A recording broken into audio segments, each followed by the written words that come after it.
Alright,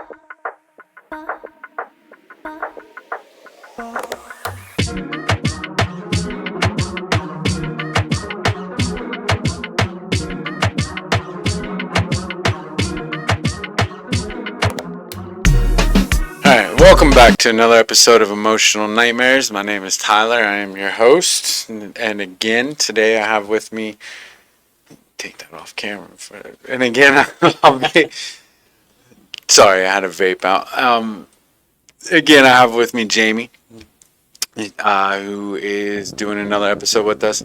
Today we're answering the question, what is the difference between needing to be clean and wanting recovery? We got this question from somebody. So I think that that's a good question, right? And I think that a lot of times I hear people who will ask me that, like they'll constantly be like, I need to get clean. And when you ask them, well, what's the purpose? Like, what's that mean? It always breaks into, well, I need to get my kids back, or I want to make sure my significant other is gonna leave me, and if I don't get clean, so like I need to get clean, and I think that creates a barrier all within its own, because it's kind of a loaded question, right?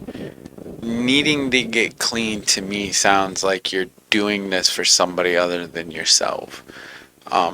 Wanting to get recovery to me symbolizes that you're wanting a new way of life. You know what I mean? That you're wanting to change, that you're striving for it, that like there's that part inside of you that finally breaks. And to me, I look at it reverse, right? Because to me, I look at it like it's that part inside of me that breaks, that says, I don't have another option. The only option I have is I have to do better, because I'm no longer accepting of the way my life is going. If I need to get clean, that sounds like I'm okay with all the bullshit that's going on in my life. I just need to do this to get everybody off my back. What do you think? I think wanting something speaks like towards the words desire, or like a yearning for something different, or like a want. Like wanting something and needing something are two different things. Like need is something that you have to have, or it's like a want, it's like a desire or something you don't really need, but you just kind of want, or you just like I want a new car, Yeah. but I don't need it. Like I need to get clean, but do I want to change my life? Do I want recovery? And most of the time, like when you hear that, it just sounds fake. Like I need to get clean. Like, yeah, that's just a part of it. Like there's a whole bunch more. Like, Everybody needs that. everybody needs to be sober, but like needing and wanting are two different things. Like I can need to do something. Like I need to do laundry. Doesn't mean I want to do laundry. I mean, sooner or later I'm going to run out of clean clothes, and then I'm definitely going to need to do laundry. Yeah. You know what I mean? But like wanting to do something and needing to do something is kind of like two different things. Like, and you can go on all different kinds of angles with that kind of question. Like if you work DNA program, they want you to be clean. But you have people like on Suboxone and methadone that they say they're not clean, but they want recovery. And that's like a topic that's kind of touchy for some people. Like people out there, like you need to be clean to work this program. But the desire for that person to want to change the things in their life are greater than pleasing someone else. Like, well, you need to be clean for me to sponsor you. And it's like, whatever happened to carrying a message and like being open-minded? So we're going down that rabbit hole, huh? I don't know. Listen, I'm with you, right? Because like this, that's a pet peeve. I hate that, right? Because so if you go into the 12-step programs, right, the requirement for membership is a desire to stop using. It doesn't say that you stopped. It says it's a desire. So what that means is like you want to quit. You know what I mean? Yeah. I get I get really irritated with the whole, well, this person's on Suboxone, so they're not clean. That's bullshit, right? Because like at the end of the day, like doesn't I don't have to agree with it, but I do have to respect the fact that here's an individual coming in that's trying to fucking do different, man. They're trying something different. So if they're trying something different, that means they're trying to work in a recovery style program. And this is where we get into the whole premise of this series, this season, the pathways to recovery, right? Because again, just because it's not your way of recovery doesn't mean it's wrong, you know? And unfortunately, I've seen where a lot of these programs they've kind of pushed people away because, I've seen a guy, like, I've talked about this on a couple episodes, where I have a guy, it was a friend of mine, who I asked him, what does recovery mean to you? And he said, Tyler, I'm on Suboxone. And I said, okay, but I didn't ask that. I asked you what recovery means. And he said, listen, I have full custody of my kids. I'm not on parole today. I have a job. I own my house. I own a vehicle. I'm okay. And I told him, I said, then you are in recovery. Stop allowing people to tell you you're not in recovery because you're on Suboxone, you know? And the argument is always, well, what happens when they come off of it? Well, hopefully, the whole point of being on that is to learn the coping skills to deal with not being on that. And maybe they need to be on it for 15, 10 years, 10, 15, 20 years. Who knows? Right? I don't know. I can't tell you what's right or wrong. I also get irritated with that. And I get irritated with the fucking word semantics. Right? Like, we've talked about this a million times. Mm-hmm. I hate it. I hate it more than anything, right? Like, one group of people will tell you, well, we say we're sober around here, and the other group will tell you, well, we say we're clean around here. Who gives a fuck? Like, at the end of the day, I don't have time to play word semantics. Everybody I know is dying on fentanyl right now, right? Because fentanyl is killing everybody. You think that they give a shit if you're clean or sober? We ain't got time to play these games of, are you saying the right words? Like, shut up. Like, at the end of the day, let's talk about, hey man, there's a better way. Let's figure out how to not do these things that are gonna take you back to where you have to worry about dying from fentanyl. Fentanyl is killing everybody. It's killing all kinds of generations. And we're gonna sit here and play fucking word semantics, and then you're gonna tell somebody like, "Oh, you're not clean if you're on Vivitrol." The fuck, you know what I mean? Or Suboxone, or the medical marijuana, right? Like, at the end of the day, I know a guy on medical marijuana. I look at him and then I'm like, yo, this dude, I want what he has. Yeah. Right? I don't want to smoke weed, but damn, his life, like, I wish I had the mindset that he has. You know, he was at peace, and it's not because he's high all the time. It's because like he's actually learned how to deal with some things, and the reasons he smokes medical marijuana, I don't know. I'm not a doctor, nor is it my. It's none of my business to ask him why either. You know what I mean? I get irritated with that because, like, that's between them and a doctor. Yeah. Like, my question, there's this person who was like, I won't sponsor them if they're on Suboxone. I won't sponsor them if they're on medical marijuana.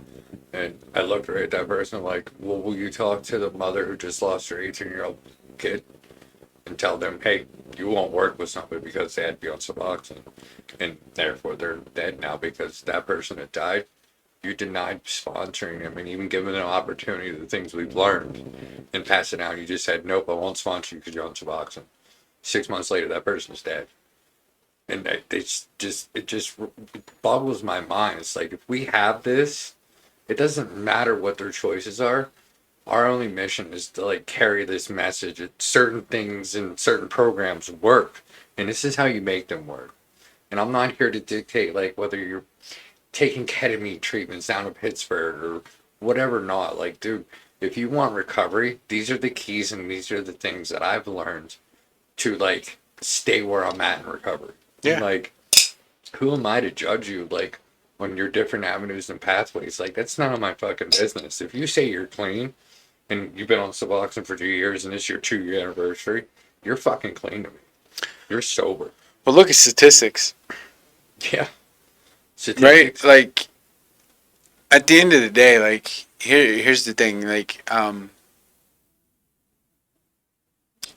mean, I have a degree in this. You know what I mean? Like, I have a master's in psychology, and a lot of the times I want to see the statistics. Like, and I know people be like, "Oh, I don't believe in statistics." Oh, I do, right? I do. Sometimes they're bullshit. Sometimes you can make statistics up, and you'll never have enough accurate information statistically. But there's a lot. There's such a thing as like clinical trials, right? That's real. There's real science behind that, right? That, like you had mentioned about that ketamine treatment, right? That's not something I want to try. I want to do it, right? Because I've also been sober since 2006, right? So obviously it's not something I'm going to go do. But there are a bunch of data in clinical trials with that where I can say to somebody, maybe you should try it. You know what I mean? Like, PTSD is real. That's a real damn thing, And like, there are people in this world that need a form of medication. And like, that's the thing that irritates me is when you get people that are trying to tell people how to do life because they've never done the medication. So they're like, well, I didn't have to do it, so this is how you do it.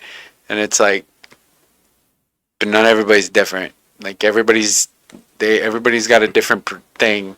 Yeah. And like, if this person's really struggling, maybe they need that medication because fentanyl is real and it's killing everybody. So was Alexine.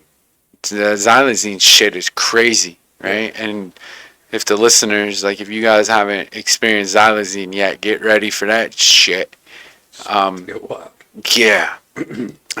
We now have clients coming in with big ass holes in them over that. And like, at the end of the day, like, it's about learning different coping skills. So if we're learning these coping skills, like, we got to learn how to deal with that. Yeah. Like, I wear a size 10 shoe. Doesn't mean my shoe's going to fit everyone's foot. Like, their level of like recovery, they want to be in recovery. But we have other people judging them because they're not in their definition of clean.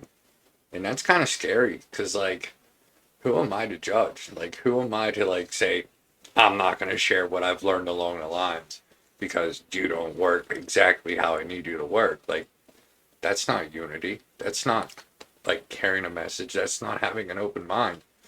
You know what I mean? Like, if you're telling someone that you won't teach them these things, sponsor them, whatever the word you want to play with that, then where's the open-mindedness to the 12 steps that you've learned? Do you know what I mean? Like, open-mindedness. Yeah, and I think the argument can be made, right? Because now I'll switch and play the devil's advocate, right? Because I think the argument can be made where, like, the one particular fellowship, like, when they first got started, fuck it, I'll say their name. So, like, because, like, when you read out the Alcoholics Anonymous and everything like that, like, it says, like, we deal with alcoholism, right? And it says over and over again, like, our primary purpose is that of alcohol, and over and over, yada, yada, yada. And, like, I mean, I get it, right? Like, that's, I get it. Like, they want it that way. And, like, I respect that. So like I do agree, like if you are going to AA, you have to understand that their primary purpose is alcoholism and dealing with alcoholism. And there are those old timers that'll tell you, I just don't understand because I'm an alcoholic and I drank myself to death. I can help you if that's your problem, right? And to them, you'll hear them where they'll be like, I don't think you should try this or this or this or this because of these things. When you go to the other fellowship, NA, they try to talk about how addiction is their primary purpose, right? And addiction is a broad term because it's basically encompassing everything. Um, but a lot of the times in translation, the message doesn't get lost. It's the person trying to give the message because they try to impose their will. You know what I mean? And like I'll always tell people like I might not agree with you on it, but I'm gonna try to help you. I'm gonna try to help you get to what you think recovery is. I don't have to agree on the medication, right? Because maybe I don't. There are times where I'm like, yeah, man, I don't agree with this. I don't. I think that your reasoning behind this medication is wrong, but that's just my opinion.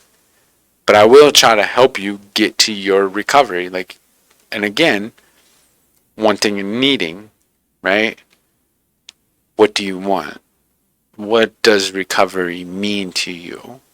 And if you can't define what recovery means to you, then that means that you are doing this because of bullshit reasons. And with anything in life, it doesn't work if you're doing it for somebody else, right? If I tell you today, like, I really need to change. Why? Well, because if I don't make these changes, I'm gonna lose these things. I'm gonna lose these people, man. I need to do it. But why do you want to? Right? Like, and that's where it needs to be the line. Because like, if I need to make changes so I don't lose certain things, I have to ask myself, is it because I don't want to lose these things? Or is it because I really want this to be a better way of life so that I can maintain these things, right? Because like all my relationships in life, my friends, my job, I maintain them because I want recovery. And for me, recovery is a better way of thinking because I want to think better. I don't want to be a toxic person, right? And it's not that I don't need to be toxic. I could be toxic all day. Real quick. Yeah. I can go back to being a junkie if I want to. I can go back to fucking shooting dope. I don't want to. And I don't want to because that was hell. And I don't want that way of life. And even in an active addiction, there were times where I'm just like, I don't want this. This is not what I wanted out of life. You know? Um, I don't need a better way of life. Like, I want a better way of life. So therefore, I don't have a plan B. I only have plan A. It either works or I die. It's kind of how I had to look at it. Same here. Like, I don't think I mean, every day of my addiction, I needed to be clean, but I didn't want to get sober. Like, I just kept going out getting high. And I think it comes down to, like, what do you truly want? Where do you want to be? Like, what do you truly desire? Like, honest to God, like, what do you want? Like, comes down to that. Then ask you what you need.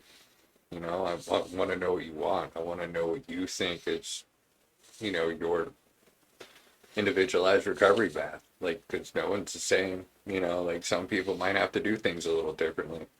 Doesn't mean it doesn't change, like, certain principles and steps and guidelines and stuff like that. Like, because everything kind of goes hand in foot, Mm-hmm. Like, Mm-hmm. I mean, I gotta accept I have a fucking problem, of course. And then I gotta, like, let it go and, like, work through all kinds of different things. And, like, no matter what choice you go or avenue of, like, recovery path, spiritual or this or that, NAA, smart recovery, like, whether you just go with the CRS or CPS or IOP or OP or just trauma therapy, like everybody has a different path or a different individual thing that's going to work better for them than it did for me. Like, I know what helped me get to where I was at my first couple of years, but I'm, not going back to like dealing with some of the drama because, like, I don't want to be the person sitting there 30 years down the road going to a meeting every fucking day and being like, I need to be here, I'm going to relapse. Like, where's that going to get me? Like, Yeah. you know what I mean? Like, I want to have a life after that. Like, I get the basic concepts. I don't need to take English 101 for 30 years straight in high school, did I? No, basic math is basic math, and I worked up to algebra and trigonometry, like, I guess once you start wanting something, you want to get to the next plateau, the next level. And I think that's what comes down to the difference between needing to be clean and wanting to find recovery. Yeah, I agree with that, Um, yeah, I agree. I think, that was a great question. I think like looking at it like that, that was a really good question to ask is, what's the difference? And I think it's because like when you're early in recovery and like even people a lot like in rehab will ask that, but like just early in recovery, you kind of get faced with that question. Do I want this or do I need this? And, my sponsor and Jim always used to say to me, he would always say that, this isn't for people that need it. This is for people that want it. Everybody needs a better way of life, but not everybody wants it. Because when you want it, it also means that you're willing to go to any lengths to get it. You know what I mean? Like, I wanted a better way of life. So I was willing to do shit that I didn't want to do. I was willing to sit in a room and learn to be comfortable with being uncomfortable. I had to learn how to actually be vulnerable. I had to learn how to express my emotions. I had to learn how to be productive in society. I had to learn how I can't just talk to everybody the way I want to. I had to go, sometimes, sometimes I had to sit in the wrong room until I was able to sit in the right room, and Comes down one of my favorite sayings. If you want what others don't, you got to do what others won't. yeah, It comes down to all the kinds of thought processes in life, whether it's recovery, relationships. If you want what others don't got, then you got to do what others won't. you gotta think different, Yeah. At the end of the day, if I can, I gotta learn to swim with birds and fly with fishes. Yeah. Yeah, you gotta think different, right? Think outside of the box and learn to think and learn to actually think. And like when they say, play the tape all the way through, like I wanted a better way of life, so I have to think of it like today I have to care about the consequences. There are plenty of times in life where I never gave a shit about consequences. I didn't care what would happen. Hell, I didn't want to even be on this earth. No. But I had to do it because I wanted something different. I remember laying in that bed, detoxing, shitting, pissing, and puking on myself, just sitting there like, I don't ever want this again. And I don't want to be here. And I remember being in rehab looking at, I was looking at a guy who was in his 60s, and I'm like, I don't want to be in my fucking 60s, sitting in rehab, talking about war stories, glorifying my old days because I'm trying to get into a 3-quarter house. Like, I don't want that, I want to, like, actually be I want to be good in life. And like when we talk about like what is recovery, I also think that you have to understand that like we can do better. Everybody can do better, but you have to want to do it, which means you have to be willing to put in work. Not everybody's willing to put in the work, you know?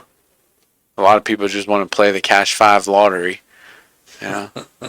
I say the Cash 5 because back in the day we used to have a 3-on-3 basketball team. Shout out to Jim Bob. We used to have this Cash 5 basketball team. It was insane. It was insane though. It was bullshit. The police treated us like we were a local gang. We were just a group of kids that played basketball. But it was insane, right? But everybody wants to win the lottery. Nobody wants to work for it, you know? Yeah. I would love to win the lottery too. But you know what? I don't buy lottery tickets. So, Probably not going to you know what I mean? Like, it ain't going to work. But yeah, I hope that answers the question. We're going to try to answer some more questions, do some more things. You know, we got some cool interviews with some authors. They wrote some books for you guys to check out. I'm going to have some other cool guests on the show this season. Again, like I said, you're going to see a few episodes pop in from time to time, whether it's with me and Jamie or me and James or a couple other people I'm going to do some off-the-wall episodes with just because we're trying something new, trying something different, trying to give people something a little different. We've been asked a couple questions, so we're trying to answer some questions. Trying to figure this thing called YouTube out, you know? Trying to figure it out. Hopefully we can figure something out.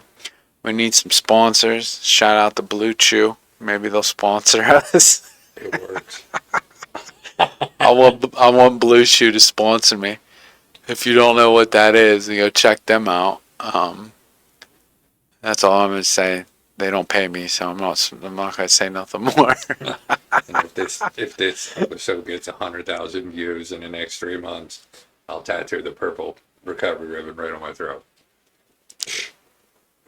So please like, share, and subscribe, I guess. Yeah, that'd be great. That'd be real great if we could get that. Right. All right, man.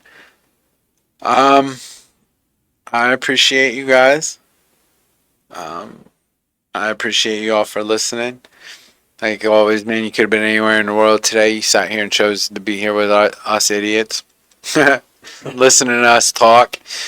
I hope you got something. I hope it answered the question. You know, I appreciate you guys for listening. I thank you for tuning in.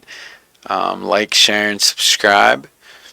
You know, and then share it again. Share it like 100 times on your social media of choice. We appreciate you, man. Thanks for watching.